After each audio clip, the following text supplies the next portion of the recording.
For our review today, we go to Orbyss, a very delightful and challenging puzzle game that will revolve around you just rolling with the puzzles. In Orbyss, we play, well, an orb. And in this strange world, something has gone wrong. And now everything is being corrupted. And apparently rolling around and hitting a lot of switches is going to save the planet, or the world that we're in. Our puzzle logic and design here revolves around, well, no pun intended, getting your orb from point A to point B. You'll be able to manipulate it using a variety of switches. There are some that will require you to keep an orb in at all times, while others, once they're hit, they're done. The world itself is essentially the puzzle.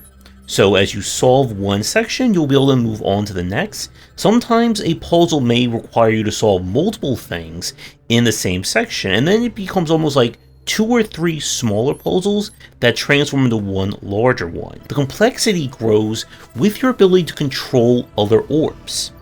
Some of the orbs will allow you to essentially orb swap between them, allowing you to move them however you see fit and then swap back to the other. Others will require you to command them either manually or tether them, and this of course is limited based on how close you are to them and how close you are to where you need to go.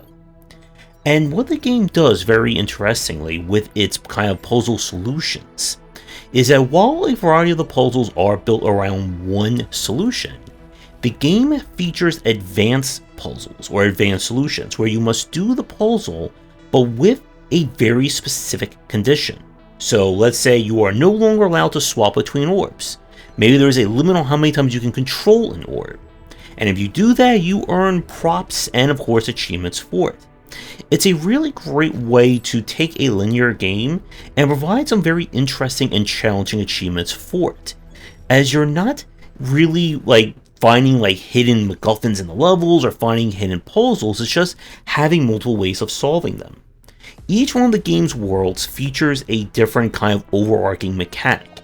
So one chapter will involve you being able to just stop time, JoJo style, in order to manipulate or control other things, and then you can restart time for certain objects.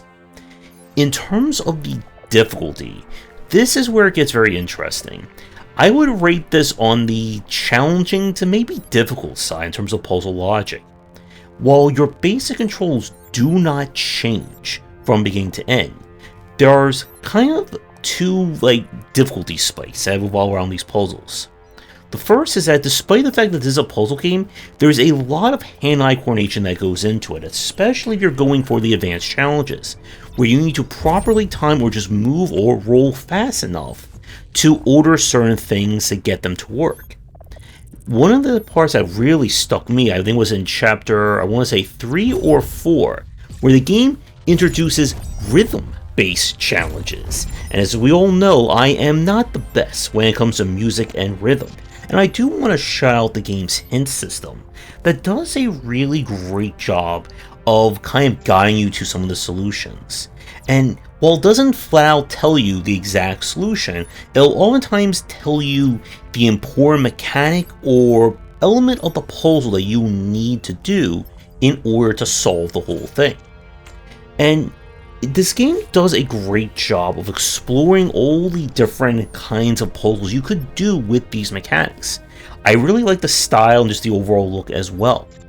If I had a UI UX issue beyond, again, just the difficulty, I would have liked it to give you an idea when you get to a puzzle, what or if there is a challenge conditional for it.